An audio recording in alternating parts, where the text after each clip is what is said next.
Hey guys, it's Ruth with BodyByRuth.com, the place to be where you're going to learn to love the body and the life that you live. Today we're going to be talking about one of my favorite hacks at helping turn back the hands of time, and that is intermittent fasting. So intermittent fasting has been around for a long time, but it's only recently started to pick up a little bit of buzz in the fitness world. When I first became a trainer 18 years ago, all of the things that I learned and that I was taught was to make sure you started your day with breakfast. And so I did, and I would have my clients do the same thing. However, in the last few years, I started noticing the intermittent fasting buzzword, and I decided to do some research just to see what all the buzz was about. And I was pleasantly surprised to see all the amazing benefits that intermittent fasting does for your body. So I want to share some of the benefits just so you can see, gosh, this might be something that I want to incorporate as well. So probably the biggest benefit, and one of the reasons why I help my clients over 40 incorporate it, is it really helps turn back the hands of time in that it helps with cell regeneration. It also helps the mitochondria in our body to become more fluid. As we age, those mitochondria also get a little bit rigid, and so the fasted state just helps restore some flexibility to it, which in general is going to also restore youthfulness to our body. The other reason why it slows down the aging process is while you are sleeping, your body produces human growth hormone. If your body is digesting food at night instead of resting, then it doesn't do as good of a job of producing HGH. So if you go to bed, maybe, and you stop your eating about 3 hours before you go to bed, then your stomach is going to be empty and you're not going to be spending precious fuel and precious energy digesting. Instead, you'll be doing what your body wants to be doing, and that is producing human growth hormone and resting and regenerating cells. All right, it's also great for brain health. Lots and lots of studies have been done where it helps with Alzheimer's, it helps with just boosting mental clarity, it helps with boosting overall energy levels. One of the things that is another indicator of aging is inflammation. As we get older, we get more inflammation, and intermittent fasting helps reduce inflammation in our bodies, so that is also a huge plus. Another benefit, and one of the most popular reasons why people do intermittent fasting, is because it helps with weight loss and losing belly fat. So in general, if you were eating between 11 and 7 every day, you're probably eliminating one meal.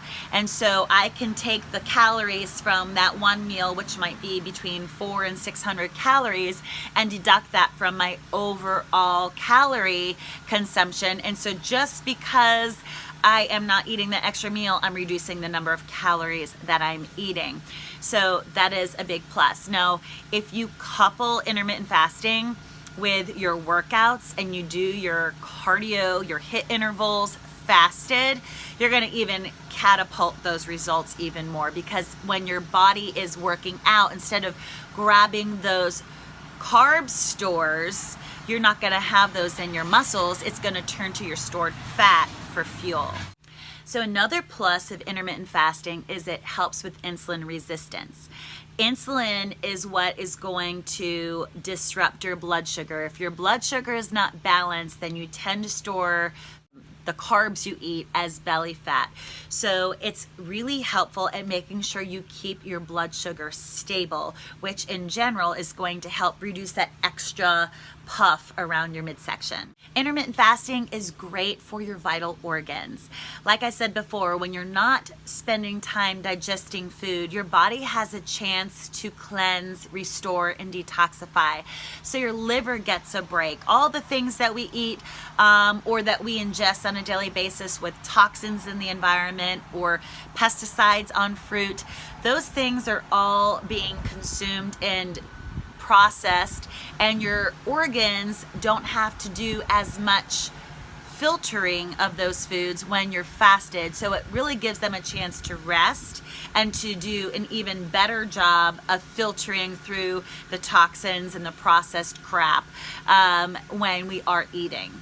All right, guys, so I went to edit my video and I realized that the end got cut off. So I am popping back on here to talk a little bit about how do you know if intermittent fasting is right for you, as well as some helpful tips that are going to make it more enjoyable. All right, so let's take a look at thumbs up or thumbs down on whether intermittent fasting is the right fit for you. And I would say the first thing to ask yourself is, do you have a good relationship with food? Do you eat because you're hungry, or are you constantly obsessed about it? Do you have a bad history of an eating disorder? So good relationship, thumbs up. Bad relationship, thumbs down. All right, second thing to think about is, are you able to control your eating when you break your fast? That would be a thumbs up. Or do you overeat, binge eat, or grab all the bad food when you break your fast? That would be a thumbs down. All right, number 3, do you feel productive and mentally clear in your fasted state? Or are you constantly thinking about food and distracted during your fast? That would be a thumbs down. Number 4, if you're in good health, give it a thumbs up. Or if you're experiencing some issues like diabetes, your blood sugar's all over the place, or even if you're pregnant, this might not be the right time for you. And finally, how is your stress level? If your life is currently pretty stress-free and it's not just causing you a lot of stress, go ahead and give intermittent fasting a try. But if you're going through a difficult season, whether it's just a big change in your life, then don't do it right now. Wait for that to subside and give it a go at another time. Okay, so let's talk about some of my best tips to make intermittent fasting more enjoyable for you. The first thing would be flexible. I do a 16-8 intermittent fast, but if my husband wants to eat at 9:30 or 10 sometimes, then I might be breaking my fast a little bit earlier. I'm not going to be a slave to the 16.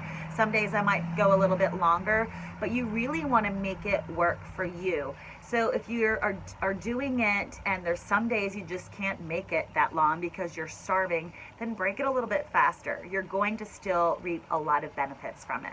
All right, tip number 2, stay hydrated. Water is the beverage of choice, but that might get a little bit boring at times. I will put apple cider vinegar in my water. I will put lemon juice in my water, and I will drink black coffee. Sometimes I will do MCT oil and green tea, but you gotta stay hydrated, hydrated, hydrated. All right, tip number 3 is avoid temptation. If you are trying to make it till 11 or 12, why go to a restaurant with friends at 8 or 9 in the morning only to be tempted by pastries and things that you know you shouldn't be eating? So if possible, avoid putting yourself in a situation where you want to grab all the things. All right, tip number 4, exercise. When you're intermittent fasting, you absolutely can exercise. If you're just getting started, you might want to just do a brisk walk in the morning. Personally, I love to do fasted cardio, and I will do my workouts in a fasted state because it's really helping my body become a fat burner. When I am needing fuel for my body and I don't have carbs or anything else in my body for fuel, then my body turns to stored fat. So do exercise. Just watch that you don't overdo it if you're just getting started. And finally, make sure you're getting plenty of sleep. If you are doing a 16-8 protocol and you end your last meal at 7, you go to bed around 11, you're sleeping during most of your fasted window, which makes it quite easy. But you do want to make sure you're getting plenty of sleep because your body is going without food, which might cause it a little bit of stress. So if you have more sleep, the more enjoyable and the more beneficial it's going to be for you. Okay guys, so there you go. I've given you some great benefits of intermittent fasting, some questions to see if it's right for you, and then some tips to make it more enjoyable. If you liked this video, please like it, and don't forget to subscribe so you don't miss out on any of my tips to helping you live your best life.